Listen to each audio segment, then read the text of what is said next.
Hi guys, Asmo here. This character finally finished the story. This is the Roulette character. We got a random build generated by the Roulette I made in a couple of videos back, and we finished leveling it past the story.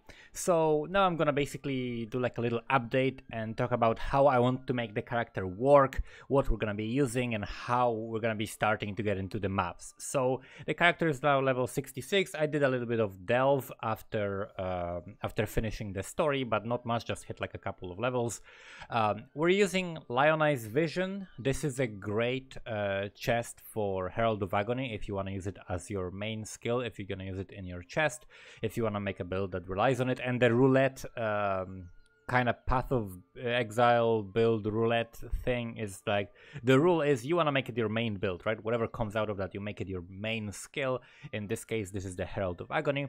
We're linking it to actually faster attacks instead of vicious projectiles and minion speed, because I wanted to attack as fast as possible. It really helps the clear speed, and it's pretty much like very similar or the same DPS. The vicious projectiles has the minus to projectile speed, like less projectile attack speed, and I really don't like that mod on this. However, it might be better damage like in some combination of those, but I do run with that. Other than that, we got damage on full life, minion damage, and death mark. Death mark is amazing. It's a must with Herald of Agony because it allows you to target the boss, to target the minion with immortal aura, with the invulnerable aura and things like that. So that's what we're using for the chest. Then in terms of the weapon, for now I'm using Mortem Morsu because it gives me the chance to poison on hit. If I find some other chance to poison on hit, or if I anoint something that has extra chance to poison on hit and I no longer need the chance to poison on hit, or maybe I craft some claw, then I'm gonna switch that. Accuracy would be also great, but it has a lot of attack speed and chance to poison. That's what you want. Then we're using Circle of Nostalgia. I picked up this one really cheap. Like, you can find them, like, they start at like 5 chaos. You can find them like less than 50 chaos. You'll find a really good one probably for this. The one I picked had some extra dex on it, so that's good because that's something that you're struggling with.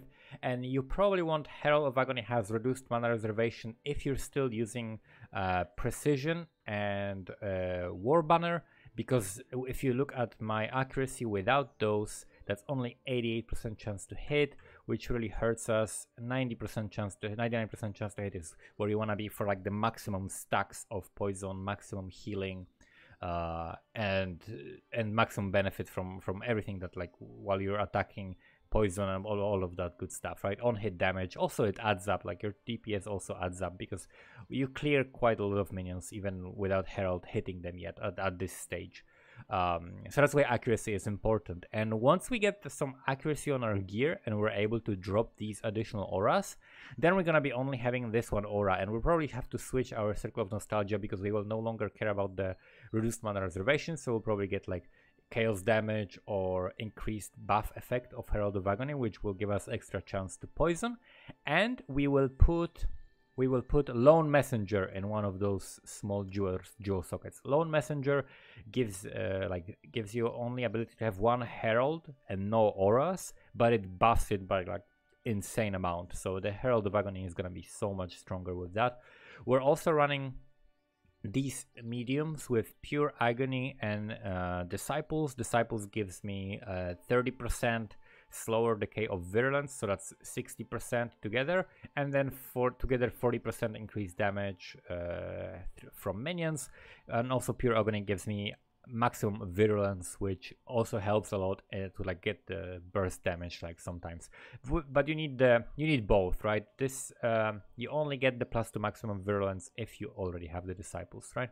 And then this is actually it's very annoying and very hard to get the large cluster jewel, because the good skills go to the back. Like Rotten Claws is something that I would rather have over Call to the Slaughter, but you know, I have to get by. So I'm doing the Call to the Slaughter. I think this is like the best one you can get, by the way. I don't know how you can get a better one other than this. So you want Renewal, which is 10% chance for minions to deal double damage, And then also you want the 15% increased damage plus extra attack speed and movement speed when you first spawn the Herald, when you start attacking. So it gives you like a little bit of a jump start to your DPS when you summon the Herald.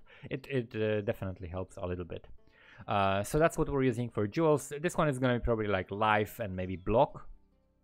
Life or block, that's what I'm going to put in here. Here, Lone Messenger, and then maybe I'll also go down here and use another one, like medium one with Pure Agony and Disciples or something like that. Alternatively, I can go to pick one from here because that's maybe less points. In terms of the skill tree, we're getting a bunch of life right now. And basically life, dexterity whenever we can get some extra dexterity and accuracy, and also everything that gives me minion attack speed. So this gives me a bunch of minion attack speed and movement speed. This is just damage that we're pathing through. This is again minion damage and attack movement speed. This is again movement speed, and this gives me spiritual aid, gives me that increases and reductions to minion damage also affect you, so I can benefit from minion damage to my own cyclone damage and stuff. And then this is a super important node. Once you get this spiritual command, all the attack speed you're stacking on your gear and on your passive tree that will buff your minions will also buff you, right? And also increase minion accuracy. It definitely is really important, right? So you want to pass through here for the additional accuracy for the minions. It really helps them. It's also like chance to deal double damage for minions and also extra attack speed. That's all we want. Minion attack speed everywhere and some minion damage, and then life. And then we're gonna be looking for like extra armor.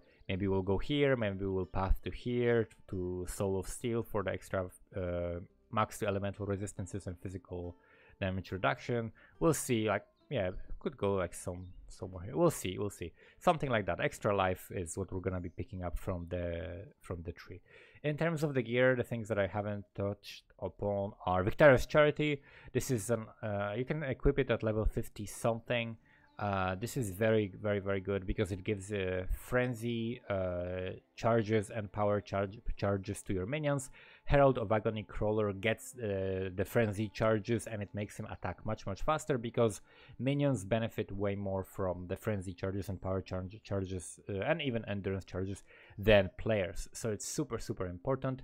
I'm still using Praxis for the mana cost on Cyclone, which means I basically don't need to worry about my mana ever, and the only mana I'm spending is on charging a little bit and resummoning stuff and the death mark, I guess.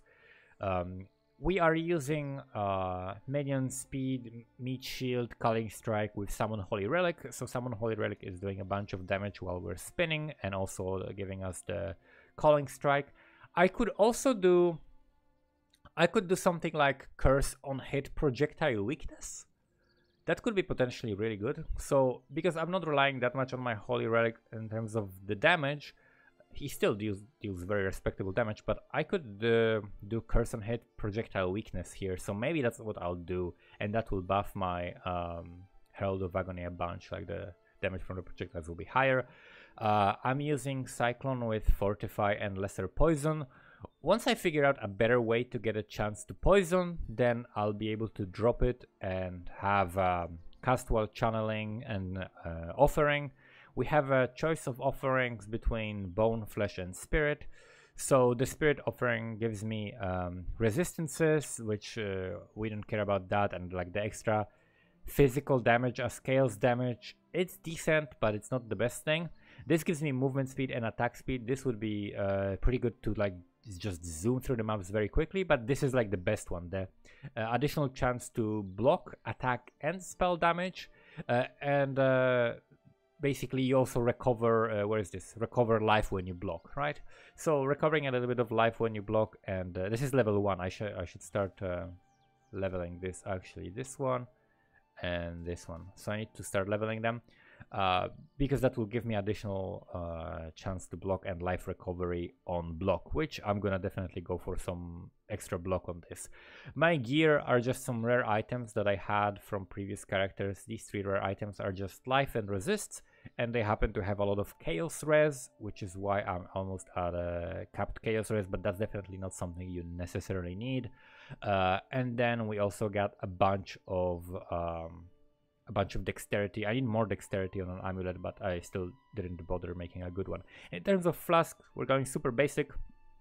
We're going Quicksilver and Onslaught flask. I'm gonna be getting better flask and optimize them later on, get some better unique flasks. I still cannot equip roomies. Where is it? It's level 68, so I need to hit 2 more levels, and then I will replace Granite Flask and the regular one for roomies.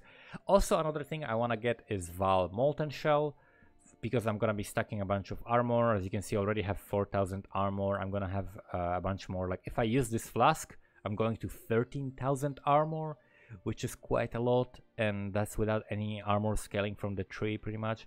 So I will be getting Val Molten Shell. That will be a huge defensive mechanic for me. So that's basically all for the gear. In terms of how we're running, I can show you some footage. We're basically shield charging and then cycloning to like heal ourselves and proc the Holy Relic, and the Herald of Agony is doing a lot of damage. It's attacking very, very fast. It's definitely playing much more comfy and much more speedy than like Herald of Agony Juggernaut that I've played before. This is definitely something that I'm gonna keep in mind for the future if I actually really want to play a Herald of Agony build. Turns out Necromancer is actually pretty good because I'm getting extra extra attack speed and movement speed for minions from the Mindless Aggression. Next, I need to also do the lab. I need to do 2 labs, but first the Merciless lab and then the Uber lab, and then I'm gonna pick up potentially the Mistress of Sacrifice so that the offerings also affect me, and then we will probably get the Bone Barrier. I think that's the best one here, and we'll get the Bone Armor skill, so we'll get a lot of defensive abilities. If I could fit some extra skills, what would I also would I do? Like shield charge, faster attack, summon Ice Golem. Probably will drop the Golem, and probably will have something like maybe I'll craft a claw with a bunch of chance to poison, and then have trigger socketed skills when you use a skill or something like that. We'll see if that works, and then we'll have like the guard skills on it, or maybe we'll have just the guard skills on custom damage taken. But I think it's better to have them manual. Anyway, that's it pretty much for this update. I'm gonna do a next update when I progress with the character a little bit more. We're gonna try to level him up and then equip some proper items, scale the health a bit more, because I would eventually like to have like 6,000 health on this character, and a bunch of mitigation and a bunch of block as well. So that's it. Thank you guys for watching, and see you next time.